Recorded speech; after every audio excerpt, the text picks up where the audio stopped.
ఇక్కడ పౌలు ఈ యొక్క తిమోతికి ఈ పత్రికను రాస్తూ ఈ వచనాలలో పౌలు తన గతాన్ని గుర్తు చేసుకుంటూ దేవుని కృప తన జీవితాన్ని ఎలా మార్చిందో చెబుతూ ఉన్నాడు. అంత మాత్రం కాకుండా తన యొక్క గతములో ఎలా ప్రవర్తించేవాడు ఆయన యొక్క స్వభావము, ఆయన యొక్క మనస్తత్వం కూడా ఇక్కడ ప్రస్తావించబడింది. ఇక్కడ మాటల్లో చెబుతూ ఆయన వాడుతున్న పదం ఏంటంటే పూర్వము అనగా గతములో నేను దూషకుడును, హింసకుడును, హానికరుడనైన నన్ను. పౌలు ఎలాంటి వాడంటండి? రక్షణ పొందకముందు హింసకుడు, భయంకరమైన దూషకుడు, భయంకరమైనటువంటి హానికరుడు. అటువంటి సౌలుని దేవుడు తన పరిచర్యకు నియమించి నమ్మకమైన వానిగా ఎంచినందుకు దేవునికి కృతజ్ఞతాస్తుతులు చెల్లిస్తూ ఏమంటున్నాడంటే, తెలియక అవిశ్వాసము వలన చేసి తిను గనుక కనికరించబడ్డాను అని పౌలు చెప్తున్నట్లుగా మనం చూస్తున్నాం. ఇక్కడ నేను చెప్పదలుచుకున్న విషయం ఏంటంటే, ఒక వ్యక్తి ప్రభు యొద్దకు రాకముందు ఎలా ఉన్నాడు, వచ్చిన తర్వాత ఆ వ్యక్తి ఎలా ఉన్నాడు అనేది చాలా ప్రాముఖ్యమైన విషయం. ఇది మనం ఎందుకు నేర్చుకోవాలంటే, ఈ మాటలు విన్నప్పుడు మనం గతంలో ఎలా ఉన్నాం, దేవుని యొద్దకు రాకముందు మన ప్రవర్తన, మన యొక్క పద్ధతులు, మన ఆలోచనలు, మన తలంపులు, మన క్రియలు ఎలా ఉన్నాయి. అయితే ప్రభు దగ్గరకు వచ్చిన తర్వాత మనలో ఎంతవరకు మనం మార్పు చెందాము అనేది చాలా ప్రాముఖ్యమైనటువంటి విషయం. ఎందుకంటే దేవుడు ఏం కోరుకుంటున్నాడంటే మార్పు కోరుకుంటున్నాడు. దేవుడు ప్రతి ఒక్కరి జీవితంలో మారాలి, ప్రతి ఒక్కరూ నా స్వరూపంలోకి మార్చబడాలి, ప్రతి ఒక్కరూ నా రూపురేఖల్లోకి రావాలి, ప్రతి ఒక్కరూ నా అడుగు జాడలలో నడవాలి, ప్రతి ఒక్కరూ నాకు నిజమైన శిష్యులుగా తయారవ్వాలి, ప్రతి ఒక్కరు కూడా నా ఇష్టానుసారంగా జీవించాలని దేవుడు ప్రతి ఒక్కరి నుంచి ఆయన కోరుకుంటున్నాడు, ఎదురు చూస్తున్నాడు. మరి దేవుడు ఆశించినట్లుగా, దేవుడు కోరినట్లుగా, దేవుడు ఆయన ఎదురు చూసినట్లుగా మన జీవితాలలో ఎటువంటి మార్పును మనం ప్రభువుకి చూపించగలుగుతున్నాము, ఎటువంటి మార్పును మనము సమాజంలో దేవుని బిడ్డలారా క్రైస్తవులముగా చెప్పుకుంటూ మనము సమాజంలో ఎంతవరకు మన సాక్ష్యాన్ని కాపాడుకుంటున్నాం అనేది చాలా ప్రాముఖ్యం. ఉదాహరణకి ఒక వ్యక్తి ఉన్నాడు, గతంలో భయంకరమైన వ్యక్తి, ప్రభు నమ్మినాక కూడా అలాగే భయంకరమైన వ్యక్తిగా జీవిస్తున్నట్లయితే అతని భక్తి ఏం చేయబడుతుందండి? అది వ్యర్థము. అట్లా ఉండకూడదు. పౌలు జీవితాన్ని ఒకసారి గమనిస్తే, పౌలు పూర్వము దూషకుడు, పూర్వము హింసకుడు, పూర్వము హానికరుడైనటువంటి వ్యక్తి. అటువంటి ఆయన యొక్క మాటలు, స్వభావము ఎలా మారిపోయాయంటే దేవుని బిడ్డలారా చాలా వ్యత్యాసం మనకు కనబడతా ఉంటుంది.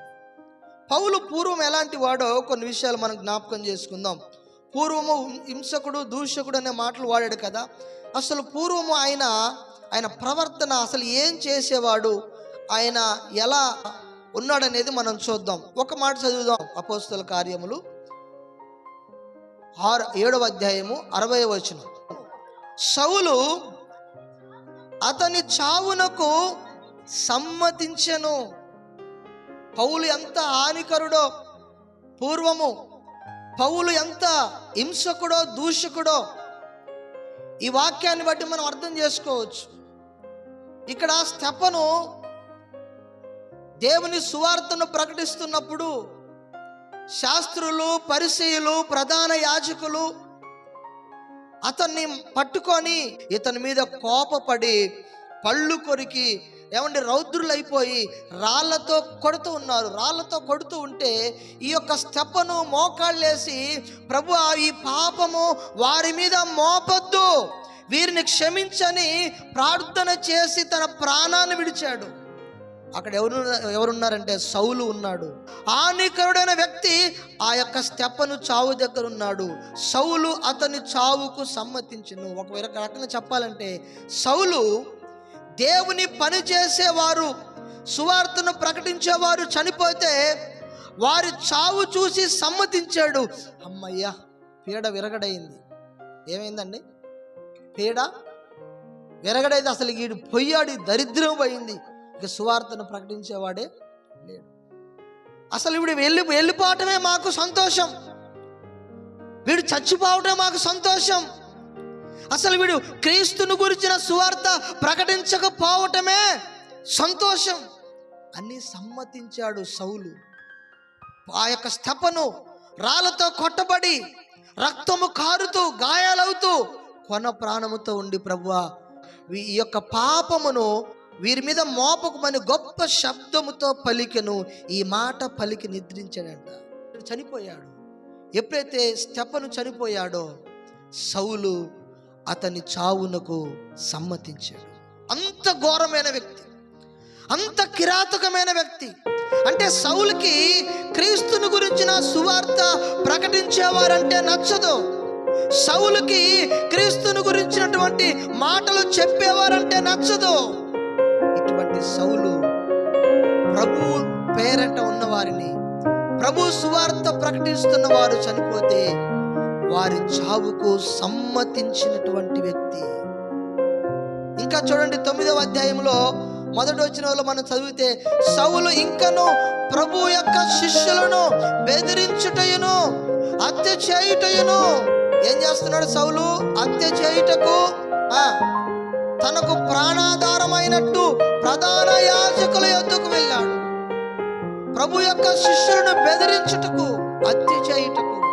ఎక్కడ ప్రార్థన పెడితే అక్కడికి వెళ్ళి బెదిరించడం, ఎక్కడ సువార్త ప్రకటించబడుతుంటే అక్కడికి వెళ్ళి ఆ వ్యక్తుల్ని చంపటము, ఇంట్లో నుంచి లాగి ఏమండి కిరాతకంగా గుర్రాలతో తొక్కించి కొరడాలతో కొట్టి భయంకరంగా హింసించేవాడు సౌలు.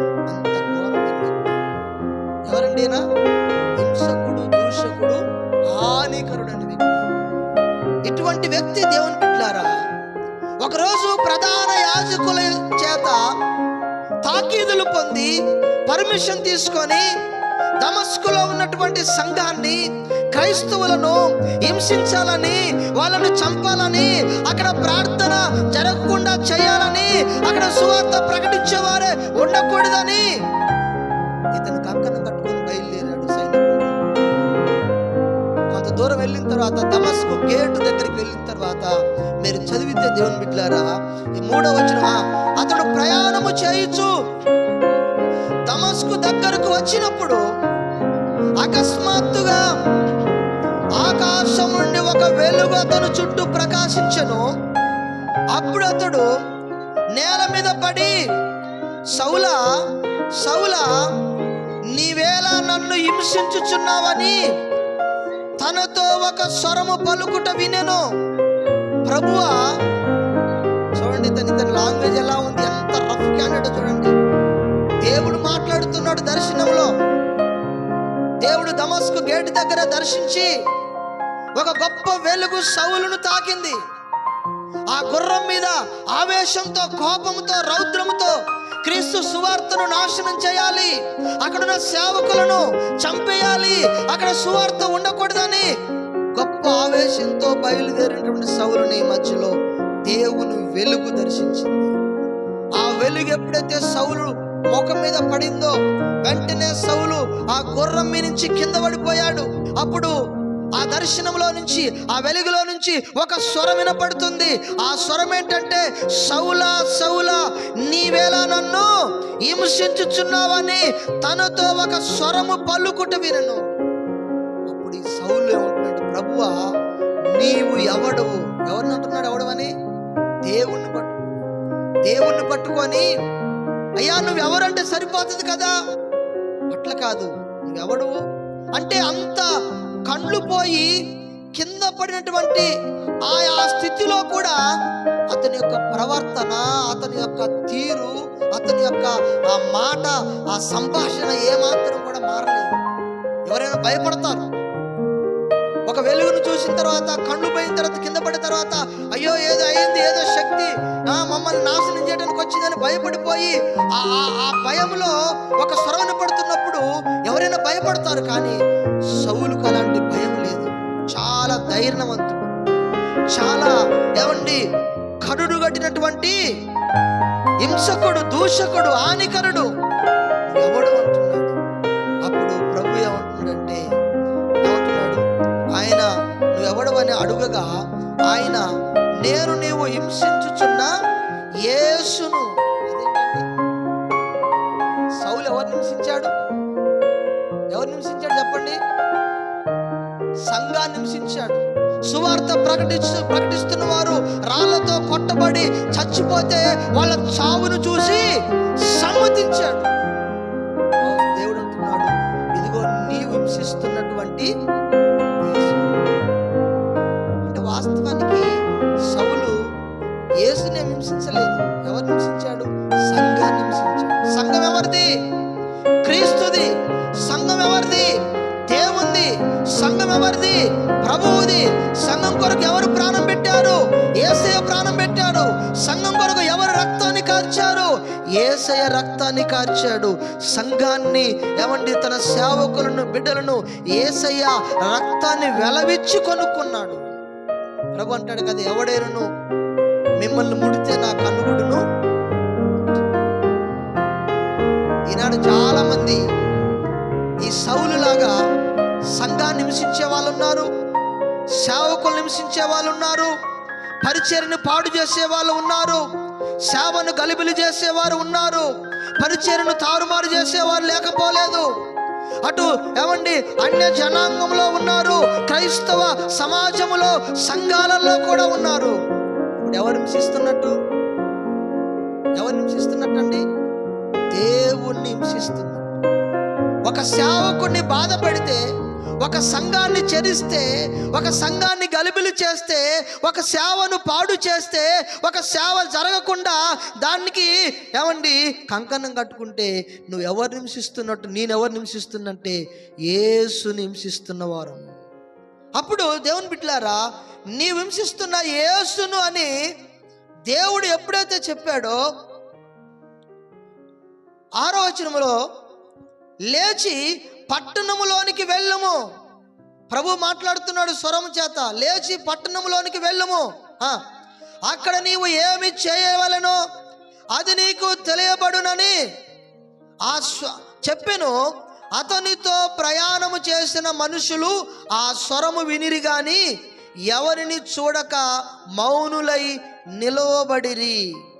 సౌలు నేల మీద నుండి లేచి కన్నులు తెరిచినను ఏమీ చూడలేకపోయాను గనుక వారతన్ని చేయి పట్టుకొని దమస్కులోనికి నడిపించిరి.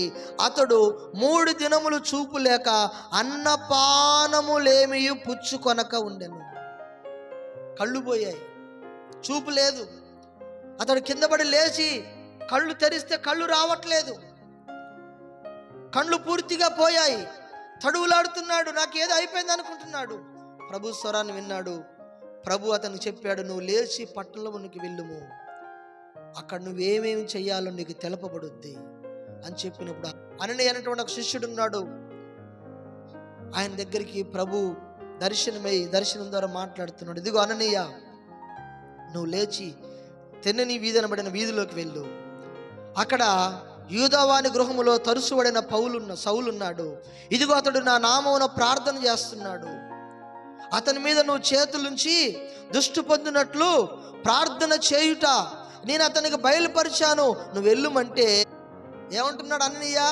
అయ్యా, ఈ సౌలు హింసకుడు, దూషకుడు, హానికరుడు. ఇతడు యెరూషలేములో నీ పరిశుద్ధులకు, నీ రక్తములో కడగబడిన వారికి గొప్ప కీడు చేశాడని నేను విన్నాను. 14వ వచనంలో, ఇక్కడను నీ నామమును బట్టి ప్రార్థన చేయు వారిని అందరినీ బంధించుటకు అతడు ప్రధాన యాజకుల వలన అధికారము పొంది ఉన్నాడని ఉత్తరం ఇచ్చింది. మనుషుల ఆలోచనలకి దేవుని ఆలోచనలకు చూడండి. అననీయ ఆలోచన, అననీయ యొక్క ఏమండి ఉద్దేశము ఏంటంటే, ప్రభువా అతడు దొంగ, అతడు హింసకుడు, అతడు హానికరుడు, అయ్యా అతడు ఒక భయంకరమైన వ్యక్తి, అతడు పరిశుద్ధులకు కీడు చేసిన వాడు, ప్రధాన యాజకుల చేత తాకీదులు పొంది ఈ దమస్కులో ఉన్నటువంటి నీ ప్రజలను పాడు చేయటానికి వచ్చిన వాడు. ఒక విధంగా చెప్పాలంటే అతడు భయంకరమైన హంతకుడయ్యా. ఎవరి ఆలోచన ఇది? మనుషుల ఆలోచన. దేవుని ఆలోచన చూడండి 15వ వచనంలో, అందుకు ప్రభు నీవు వెళ్ళుము, అన్యజనుల ఎదుటను రాజుల ఎదుటను ఇశ్రాయేలు ఎదుటను నా నామమును భరించుటకు ఇతడు నేను ఏర్పరచుకొనిన సాధనమై ఉన్నాడు. దేవునికి మహిమ కలుగును గాక. దేవుడు ఒక వ్యక్తిని భవిష్యత్తును చూస్తాడండి. అతడు ఎంత కిరాతకుడైనా, ఎంత మోసగాడైనా, ఎంత దూషకుడైనా, ఎంత హానికరుడైనా దేవుడు ఒక వ్యక్తిని భవిష్యత్తును చూస్తాడు. సౌలు యొక్క భవిష్యత్తును చూశాడు. సౌలు యొక్క భవిష్యత్తు ఏంటంటే, ఇతడు నా నామమున అనేక మంది ఎదుట, ప్రజల ఎదుట, సమాజ మందిరం ఎదుట, యాజకుల ఎదుట, ప్రధాన యాజకుల ఎదుట, అధికారుల ముందు నా నిమిత్తము అనేకమైన శ్రమలు అనుభవించి నా నిమిత్తము చావటానికి కూడా సిద్ధపడేటువంటి ఒక సాధనము. దేవునికి మహిమ కలుగును గాక. దేవుని ఆలోచనలకు మన ఆలోచనలకు చాలా తేడా ఉంటుంది. ఆనని అంటున్నాడు, అయ్యా ఇతడు మంచివాడు కాదు. దేవుడు అంటున్నాడు, నేను ఏర్పాటు చేసుకున్నటువంటి ఇతను ఒక సాధనము. 18వ వచనం చదివితే, అప్పుడే అతని కన్నుల నుండి, అననీయ వచ్చి ప్రార్థన చేసిన తర్వాత, అప్పుడే అతని కన్నుల నుండి పొరలు వంటివి రాలగా దృష్టి కలిగి లేచి బాప్తీసము పొందెను. ఎప్పుడైతే అననీయ లోపలికి వచ్చి తల మీద చేయి పెట్టి ప్రార్థన చేసి, సౌలా కుమారుడా, యేసు నామములో నీవు దృష్టి పొందుము, నీకు దమస్కు గేటు దగ్గర ప్రభు నిన్ను దర్శించాడు, ఆయన నీకు ఒక దర్శనం ఇచ్చాడు, ఆయన తన పరిచర్యకు నిన్ను ఒక సాధనముగా ఏర్పాటు చేసుకున్నాడు, ఆయన నామము నిమిత్తము నీవు అనేకమైన శ్రమలను అనుభవించవలసిందని ఆ యొక్క సౌలు తల మీద చేయి పెట్టి ఆయనని ప్రార్థన చేయగానే, దేవుని బిడ్డలారా, అప్పుడే అతని కన్నుల నుండి పొరలు వంటివి రాలగా దృష్టి కలిగి లేచి బాప్తీసం పొందాడు. అప్పటిదాకా చూపొచ్చిందా? ఏమి రాలాయి? కన్నుల మీద పొరలు రాలిపోయాయి. ఈనాడు చాలా మందికి పొరలు ఉన్నాయి ఆత్మీయంగా. ఆ పొరలు రాలిందాక జీవితంలో దేవుని కార్యాలు చూడలేరు. ఈ సౌలుకు శరీర నేత్రాలు పోయాయి. ఈ శరీర నేత్రాలు ఎలా వచ్చాయంటే, ఆ నేత్రాల మీద పొరలు రాలిపోయిన తర్వాత అతడు దృష్టిని పొందుకున్నాడు. ఈనాడు చాలా మంది రక్షించబడిన వారు కూడా ఆత్మీయంగా గుడ్డివారుగా ఉన్నారు. ఎందుకంటే కొన్ని పొరలు, డబ్బు అనే పొరలు, గర్వం అనే పొరలు, ఏమండి, అందం అనే పొరలు, పేరు ప్రఖ్యాతలనే పొరలు, గర్వం అనే పొరలు, ఏమండి, తోటి సహోదరుడి మీద నిందలు వేసేటువంటి పొరలు, స్వభావాలు, రకరకాల గుణ లక్షణాలతో కూడిన పొరలు ఉన్నాయి. ఆ పొరలు రాలిపోతేనే మనోనేత్రాలు తెరవబడతాయి. దేవునికి స్తోత్రం. సౌలు పొరలు రాలిపోయిన తర్వాత దృష్టిని పొందాడు. ఈనాడు నేను అంటాను, ఆత్మీయ జీవితంలో ఎంతో మంది వెనకబడిపోవటానికి గల కారణం ఏంటంటే, వారికి మార్గం తెలియట్లేదు. ఎందుకు మార్గము తెలియట్లేదంటే, ఆ యొక్క ఆత్మ సంబంధమైన నేత్రాలు మూసుకుపోయాయి. ఎందుకు మూసుకుపోయాయంటే, వాటికి పొరలు అడ్డొచ్చాయి. పరలోకములో అంట లూసిఫర్ అనే దూతకి గర్వం వచ్చేసింది. ఈ గర్వం అనేది ఒక పొర లాంటిది. ఆ పొర ఉన్నంతసేపు లూసిఫరు సింహాసనాన్ని కోరుకున్నాడు, దేవుని సింహాసనం. దేవునికి అర్థమైపోయింది, వీడికి ఆత్మీయ నేత్రాలు మూసుకుపోయాయి, ఆత్మీయ నేత్రాల మీద పొరలు వచ్చాయని గర్వం అనే పొరలు వచ్చింది. దేవుడు ఒక్కటిస్తే వచ్చి భూమి మీద. ఈనాడు చాలా మంది జీవితాలలో ఈ పొరలు కలిగి ఉన్నారండి. సౌలు, దేవుని బిడ్డలారా, ఆ పొరలు పోయి దృష్టి పొందిన తర్వాత అతడు లేచి బాప్తీసం పొంది ఆహారం పుచ్చుకొని కొన్ని దినములు అక్కడ రాయబడి ఉంది. పిమ్మట అతడు దమస్కులోని 19వ వచనం, దమస్కులోనున్న శిష్యులతో కూడా కొన్ని దినములుండెను.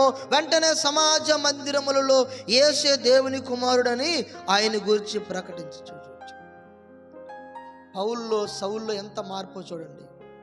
అతడు సౌలుగా ఉన్నప్పుడు సేవకులు చంపబడుతుంటే సమ్మతించాడు వారి చావును చూసి. అతడు హింసకుడు, దూషకుడు ఉన్నప్పుడు అత్యాచారం చేశాడు, సంఘాన్ని చెరిచాడు, రకరకాలమైన భయంకరమైన వ్యక్తి.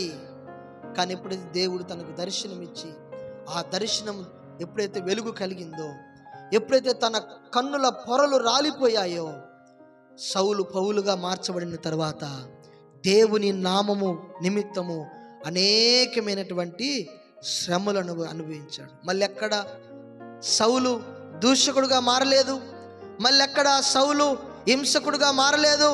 దూషించడానికి బదులుగా దూషించబడ్డాడు. హింసించటానికి బదులుగా హింసించబడ్డాడు. హాని చేయటానికి బదులుగా ఆ హాని అతని మీద హాని జరిగింది.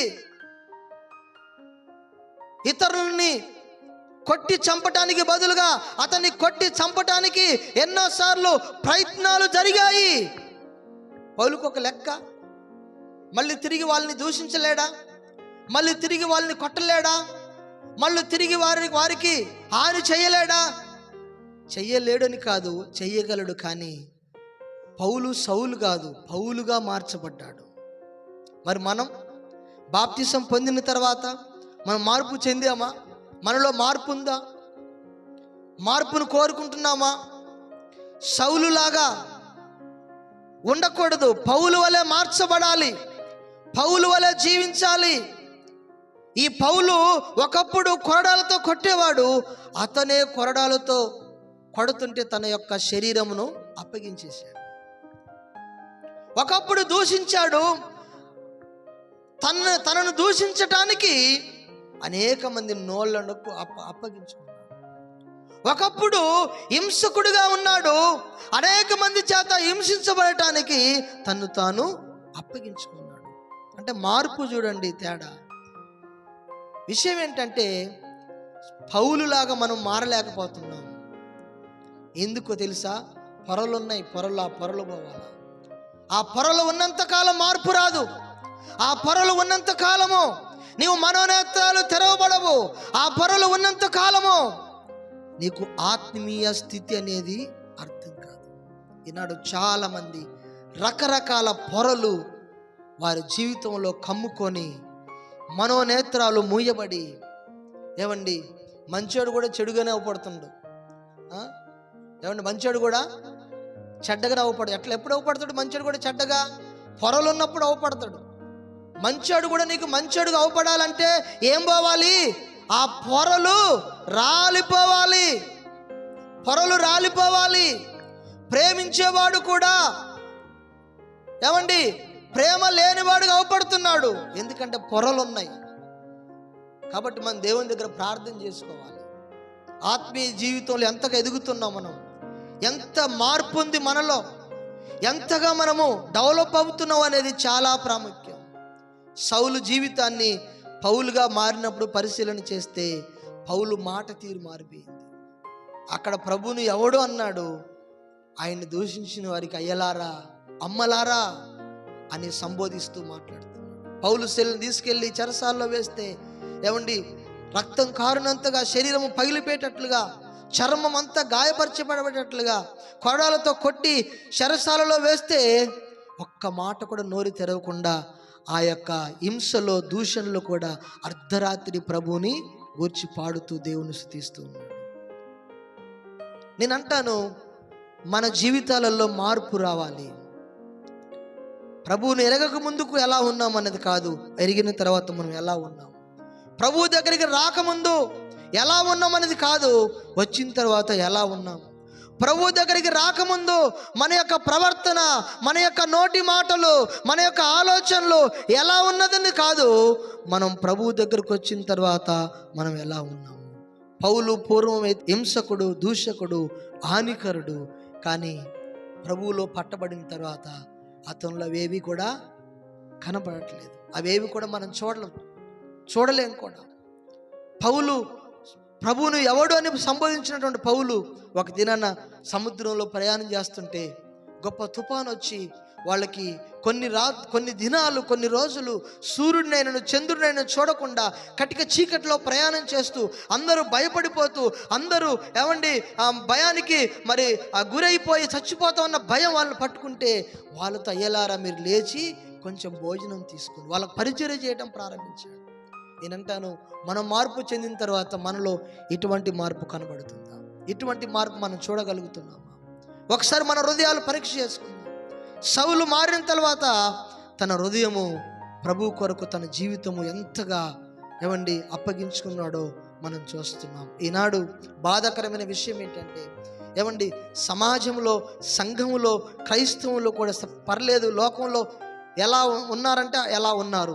సంఘంలోకి వచ్చిన తర్వాత, క్రైస్తవులోకి వచ్చిన తర్వాత, ప్రభువుని అంగీకరించిన తర్వాత, బాప్తిసం పొందిన తర్వాత కూడా కొంతమంది మాట్లాడే విధానము మార్పు లేదు. కొంతమంది ప్రేమించే విధానము మారలేదు. కొంతమందిలో స్వభావము మారట్లేదు. ఎందుకంటే వారి మనోనేత్రాలకు పొరలున్నాయి. ఆ పొరలు పోవాలి. ఆ పొరలు ఉన్నంత కాలం పౌలుకి ఉన్నంతసేపు దృష్టి పొందలేదు. ఆ పొరలు రాలిపోయిన తర్వాత దృష్టిని పొందాడు. నేను విషయం చెప్తాను, పౌలుకి చూపు లేకపోతే ఏమవుద్ది?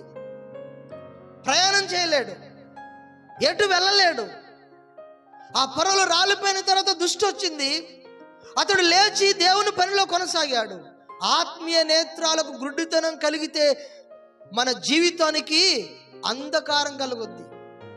ఆత్మీయ నేత్రాలకు గుడ్డితనం కలిగితే వెలుగు మార్గం నీకు అవపడదు, నాకు అవపడదు. ఆత్మీయ నేత్రాలకు గుడ్డితనం ఉంటే ప్రభు రాజ్యంలో ప్రవేశించలేము. ఆత్మీయ నేత్రాలకు గుడ్డితనము కలిగితే దేవుని సంగతులు మనం చూడలేము. ఆత్మీయ నేత్రాలకున్న గుడ్డితనం పోవాలంటే ఆ కన్నుల మీద, మనోనేత్రాలకున్న పొరలు, గర్వమైన పొరలు, సాడీలు చెప్పే పొరలు, తోటి సహోదరుని ప్రేమించలేనటువంటి ఆ భయంకరమైన స్వభావం అనే పొరలు, దేవుని సన్నిధికి వస్తూ కూడా రకరకాలుగా విచ్చలవిడిగా జీవించేటువంటి పొరలు, దేవుని సన్నిధికి వస్తూ కూడా తోటి సహోదరుణ్ణి గౌరవించకుండా భయంకరమైనటువంటి కోపము, ద్వేషము, ఈర్ష్య, అసూయతో రగిలిపడేటువంటి ఆ స్వభావం అనే పొరలు తొలగిపోతే తప్ప మనోనేత్రాలు వెలిగించబడు. నేను దేవుని సేవకుని ఒక ఆవేదనతో, భారంతో చెప్తున్నాను, మనోనేత్రాలు మూయబడే స్థితిగా మన భక్తి ఉండకూడదు. మనోనేత్రాలు ఎప్పటికప్పుడు తెరవబడాలి. మనోనేత్రాలు వెలిగించబడాలి. రోజు ప్రార్థన చేయాలి, ప్రభువా నా మనోనేత్రాలు మూయబడకూడదు అయ్యా. ఇదిగో ప్రభా, ఏదో ఒక కారణంతో నా మనోనేత్రాలు చూడకుండా నాకు అడ్డు రాకూడదు. నా మనోనేత్రాలు ఎప్పుడు వెలిగించబడాలి. నీ వాక్యము చేత వెలిగించబడాలి, నీ మహిమ చేత వెలిగించబడాలి, నీ దర్శనము చేత వెలిగించబడాలి, నీ యొక్క మాట చేత వెలిగించబడాలయ్యా. నా మనోనేత్రాలకు ఇదిగో నాయనా పొరలు రాకుండా సహాయం చేయి, పొరలు రాకుండా సహాయం చేయి ప్రభు అని ప్రార్థన చేసుకోవాలి. దేవుని బిడ్డలారా, సౌలుకి పొరలున్నంతసేపు దృష్టి లేదు. ఎప్పుడైతే దేవుని, నాకు ఒక ఆలోచన వచ్చింది. దేవుడు ఆ దమస్కు గేట్ దగ్గర దర్శించిన తర్వాత కళ్ళు పోయాయి. దేవుడే ముట్టి స్వస్థపరచవచ్చు కదా, దేవుడే ముట్టి బాగు చేయొచ్చు కదా. అంటే ఈ సౌలుకి ఈ గుడ్డితనము కలిగినటువంటి ఆ సమయంలో కళ్ళు తెరిచేటువంటి, కళ్ళు పోయిన క్షణం మొదలుకొని మళ్ళీ కళ్ళు అతనికి చూపు వచ్చేటువంటి ఈ గ్యాబులో సౌలు ఏం చేశాడో తెలుసా? ప్రార్థన చేయటం ప్రారంభించాడు. దేవుని మీద ఆధారపడటం నేర్చుకున్నాడు. ఏ సేవకుడైతే చనిపోతుంటే అతను చావును చూసి సమ్మతించాడో, అదే దైవజనుడు అంటే అదే పనిలో, సువార్త పనిలో క్రీస్తును ప్రకటిస్తున్నటువంటి ఒక సేవకుడు వచ్చి ప్రార్థన చేసే ఆ అనుభవాన్ని సౌలుకి దేవుడు నేర్పించాలి. దైవ సేవకుని యొక్క విలువ సౌలుకు నేర్పించాలని, దైవ సేవకుని యొక్క ఆ రెస్పెక్ట్ అనేది సౌలుకు నేర్పించాలని దేవుడు తానే స్వయంగా తన కన్నులకు చూపునివ్వకుండా అననీయనటువంటి ఒక సేవకుడిని పిలిపించి అతని చేయి ఇతని మీద పెట్టించి, ఇదిగో సౌలా కుమారుడా, సహోదరుడా, నీవు చూపును పొందుమని ప్రార్థన చేసి అననీయ ద్వారాగా దేవుడు అతని యొక్క చూపుని ఇచ్చాడు. రావటానికి, ఇదిగో సౌలుకు చూపు రావటానికి ఆ యొక్క అననీయ వచ్చి ప్రార్థించినట్లుగా ఇదిగో నీ మనోనేత్రాలకు ఆ పొరలు తొలగిపోయి నువ్వు చక్కగా నీవు సరిగ్గా చూడటానికి దేవుడు వాక్యం ద్వారా మాట్లాడతాడు, సేవకుల ద్వారా మాట్లాడతాడు. ఏమండి దేవుడు ఒక్కొక్కసారి నిన్ను సేవకుని నీ దగ్గర తీసుకొచ్చి నీ చేత మాట్లాడిస్తాడు, నీ కోసం ప్రార్థన చేస్తాడు. అలాంటప్పుడు నీవు ఎలా ఉండాలో తెలుసా? మనోనేత్రాలు తెరవబడాలి ప్రభు అని దేవుని దగ్గర ప్రాధేయపడాలి. నేను ఈ సౌలు గురించి పౌలు గురించి చదువుతున్నప్పుడు చాలా ఆశ్చర్యం వేసింది. ఎందుకు ఇలాంటి మార్పు మనలో రావట్లేదు? ఎందుకు ఇలాంటి మార్పు మనలో రావట్లేదు? ఒకప్పుడు దేవుని నమ్మకం ముందు దూషించాము, తిట్టాము, సాడీలు చెప్పాము, ఈర్ష్య ఉంది, అసూయ ఉంది, పగ ఉంది, అన్నీ ఉన్నాయి. మరి దేవుళ్ళకి వచ్చిన తర్వాత అదే ఉంటుంది కదా. అసలు ఏంటి విచిత్రం అంటే, అది ఉంటుందంటే గల కారణం ఏంటి తెలుసా? మనోనేత్రాలు ఏమయ్యాయి? మూయబడ్డానికి ఎందుకు తెరవబడట్లేదంటే పొరలు ఉన్నాయి, ఆ పొరలు రాలట్లేదు. కానీ ఆ పొరలు దేవుడు ఆయన నీవు ఇచ్చిన అవకాశాలను వినియోగించుకొని ఆ పొరలు రాలిపోయేటట్లుగా సౌలు ఎలాగైతే ఆ దైవ సేవకునికి ప్రార్థన చేయడానికి అవకాశం ఇచ్చి అతన్ని దగ్గరకు వచ్చినప్పుడు ప్రార్థన చేయించుకోవటానికి ఆ సేవకునికి తను అప్పగించుకున్నాడో, అలాగ నీవు కూడా దేవుని యొక్క వాక్యానికి దేవుడు గద్దించినప్పుడు అప్పగించుకోకపోతే దేవుడు ఏం చేస్తాడంటే ఆ మనోనేత్రాలు శాశ్వతంగా మూయబడతాయి. మనోనేత్రాలు మూయబడితే ఉందండి, పరలోక మార్గము తెలియదు. ఈ లోకంలో కండు లేనివాడు సరైన మార్గంలో నడవలేడు. నడుస్తూ మధ్యలో సైడ్ వెళ్ళిపోతాడు, కంపల్లోకి వెళ్ళిపోతాడు తెలియదు, గుంటలోకి వెళ్ళిపోతాడు తెలియదు. అలాగే మనోనేత్రాలు ముయ్యబడితే నువ్వు ఆత్మీయ జీవితంలో కొంత దూరం నీకున్నటువంటి ఆ సైకట్తో ఏమంటారు, ఆ యొక్క ఆ చేతులు పట్టుకొని అటు ఇటు తనువు చూస్తూ ఇది రోడ్డే అని లేకపోతే ఇక్కడ ఏముందని చూసుకుంటూ కొంతకాలం నడవగలుగుతావు కొంత దూరం. కానీ ఏమీ తోచకపోతే అప్పుడు ఈ ఆత్మీయ మార్గం నుంచి తొలగి నరకమనే మార్గంలో, సాతాను మార్గంలో పడిపోయేటువంటి పరిస్థితి వస్తుంది. నేను అంటాను, సౌలు లాంటి మార్పు మనలో రావాలి. దేవుడు కోరుకుంటున్నాడు. సౌలు ఒక్కసారి మారిన తర్వాత దేవుడు అతన్ని పట్టుకున్న తర్వాత మళ్ళీ అతడు వెనక్కిపోలేదు. ఎందుకంటే దేవుని వెలుగు దర్శనము అతనికి ఉంది. మనలో సరైన దర్శనం లేక, సరైన వెలుగు ప్రత్యక్షత లేక ఒకవేళ మనం ఇలా ఉన్నామేమో. ప్రభు అటువంటి మరి పరిస్థితుల్లో ఉన్నటువంటి మనలను ప్రభు ఒకవేళ అటువంటి పరిస్థితుల్లో ఎవరైనా ఉంటే ప్రభు వారిని దర్శించులాగున, ప్రభు నాకు సహాయం చేయు ప్రభు అని మనం ప్రార్థన చేసుకుందాం. సౌలు అలే కాకుండా సౌలు ఎలాగైతే పౌలులాగా మారిన తర్వాత తన ప్రవర్తన ఎలాగ మారిందో అలాగా సంఘము కూడా ప్రతి ఒక్కరూ మారాలని ప్రభు ఆశపడుతున్నాడు. ప్రభు యొక్క మరి సన్నిధిలో మన జీవితాలు సమర్పించుకుందాం, ప్రభువుకు మనం అప్పగించుకుందాం. ప్రభు మనకు సహాయం చేస్తాడు.